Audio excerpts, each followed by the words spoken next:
High, আমি সুমনা। আমি তোমাদের সাথে আজকে আমার প্রেগনেন্সি জার্নিটা শেয়ার করতে যাচ্ছি। কারণ আমার মনে হয় এটা খুবই ইন্টারেস্টিং। আর আমার প্রেগনেন্সি জার্নিতে আমি কিন্তু অনেক কিছু সাফার করেছি, অনেক কিছু দেখেছি, অনেক কিছু ফেস করেছি।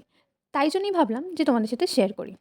তো আজকের ভিডিওতে আমি তোমাদের সাথে শেয়ার করব আমার প্রেগনেন্সি জার্নিটা কীরকম ছিল। প্রথমেই যদি বলি তাহলে এটা ছিল একটা আনপ্ল্যান্ড প্রেগনেন্সি।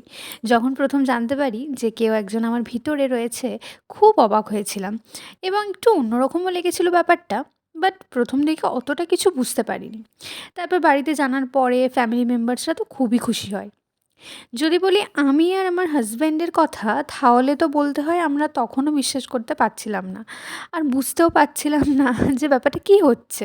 মানে এটা আমাদের কীভাবে রিঅ্যাক্ট করা উচিত এটা শুনে, সেটা আমরা তখনও বুঝতে পারছিলাম না। তো যাই হোক, যথারীতি আমরা ডক্টর দেখাই। তারপর তো ডক্টরের কথা মতো আমাদের মেডিসিন চলতে থাকে। যদি আমাকে বলা হয় প্রথম ৩ মাসের অভিজ্ঞতা শেয়ার করতে, তাহলে প্রথমেই যেটা আমার মাথায় আসে তা হলো সারাদিন বমি করা। হ্যাঁ, সকাল থেকে রাত পর্যন্ত। আমার কিন্তু সকালের থেকে সন্ধ্যের দিকেই বেশি প্রবলেমগুলো দেখা যেত। সকালে আমি যাও বা কিছু খেতে পারতাম, তারপর তো কিছুই খেতে পারতাম না। খাওয়া তো দূরের কথা, খাবারের গন্ধ পর্যন্ত নিতে পারতাম না। এমনও হয়েছে, আমি তো উপরে থাকতাম, নিচে রান্নাবান্না হতো। তো নিচে কিন্তু একটু রান্না হলে উপরে যদি আমার নাকে আসতো সেই গন্ধ, আমি বমি করে ফেলতাম। খাবার দেখলেও এমনকি বমি চলে আসতো। মানে খুব সাধারণ খাবার যেমন ভাত, ডিম, ডাল আমি কিছুই খেতে পারতাম না। এর গন্ধটুকুও আমি নিতে পারতাম না।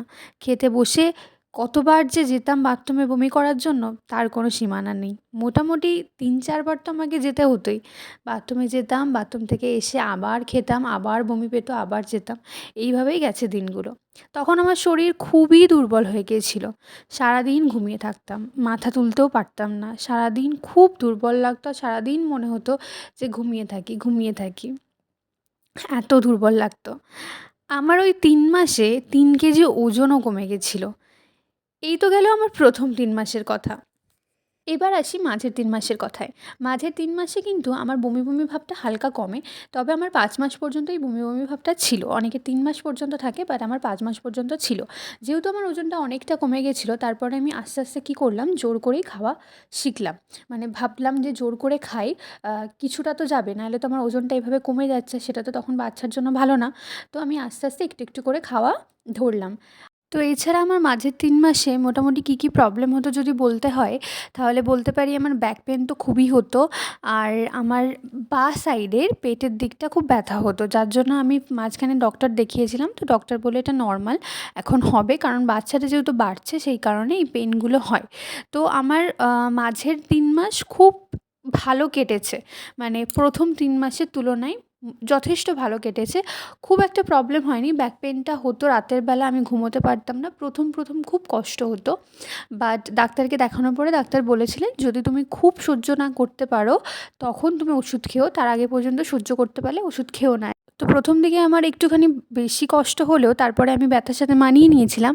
আর এই ব্যথাটা কিন্তু আমার ডেলিভারির আগে পর্যন্তও ছিল। মানে রোজ আমার এরকম রাতের বেলা ব্যাক পেইন কিন্তু হতো। মোটামুটি ৫ মাসের পরে আমি সব কিছু খেতে পারি। তারপর তো আমি মানে রোজ একটা করে ডিম, যেটা খেতেই হতো। ডিম আর দুধ খুবই ইম্পর্ট্যান্ট, বাট আমি দুধটা একদমই খেতে পারতাম না।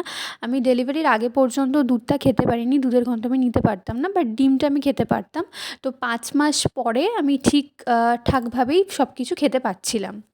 তো শেষের ৩ মাসের এক্সপেরিয়েন্স যদি তোমাদের সাথে শেয়ার করতে হয়, তাহলে বলব খুবই কষ্টকর।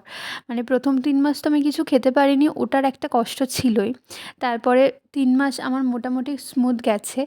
কিন্তু শেষের ৩ মাস না যথেষ্ট প্রবলেম হয়েছে। তো শেষের ৩ মাস আমি কী, কী ফেস করেছি সেটা তোমাদের সাথে একটুখানি শেয়ার করি। প্রথমেই হচ্ছে ব্যাক পেন, তার মধ্যে প্রচণ্ড পরিমাণে গায়ে চুলকানি, আমার সারা গা চুলকাতো। ঠিক আছে? তো তার মধ্যে হচ্ছে ওই যে শোয়ার প্রবলেম, ঘুম তো আমার চলে গেছিলো। না আমি দুপুরে ঘুমোতে পারতাম, না আমি রাতে ঘুমোতে পারতাম। আর আমার ঘুম হতোও না। রাতে ঘুম হয়নি মানে যে আমি সকালের দিকে ঘুমোবো, তাও কিন্তু আমি ঘুমোতে পারতাম না। মানে ঘুম আমার আসতোই না। ঠিকভাবে শুতে পারতাম না।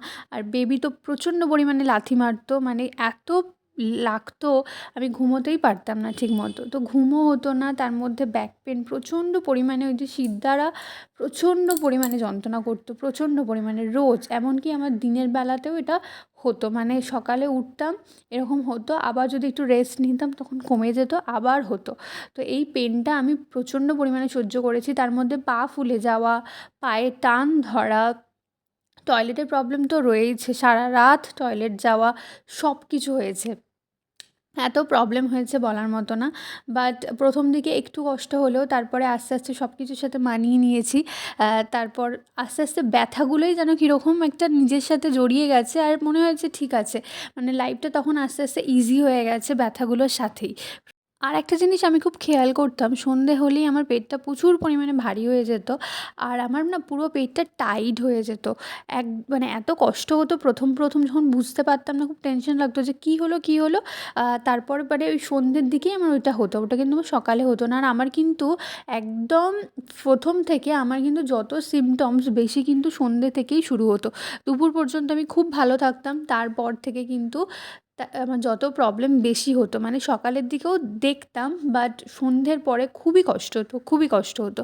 আমি শেষের 3 মাস তো ভালোভাবে হাঁটতে পর্যন্ত পারতাম না। ওই হাঁটতে গেলেই না শিরায় ফটাস করে টান ধরতো, খুব লেগে যেত।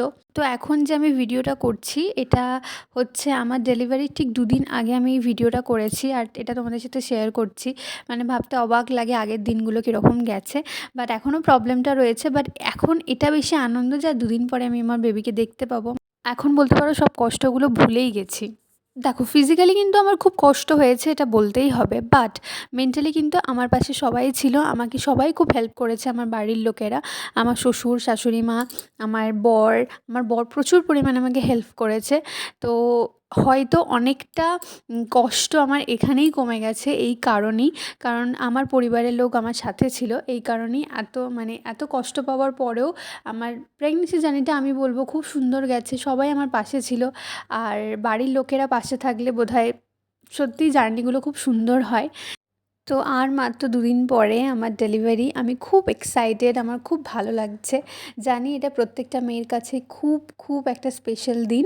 তো আজকের এই যে এক্সপেরিয়েন্সগুলো আমি তোমাদের সাথে শেয়ার করলাম, এটার 2টো কারণ রয়েছে। একটা তো হতে পারে তোমাদের হেল্পফুল হবে, তোমাদের যদি নিজেদের প্রেগনেন্সিতে অনেক সমস্যা হচ্ছে, হয়তো তোমরা ভয় পেয়ে যাচ্ছ, ডাক্তারের কাছে ছুটছো, হয়তো আমার ভিডিওটা দেখলে তোমাদের হেল্প হবে। আর তাছাড়াও এই ভিডিওগুলো পরে হয়তো স্মৃতি হিসেবে থেকে যাবে।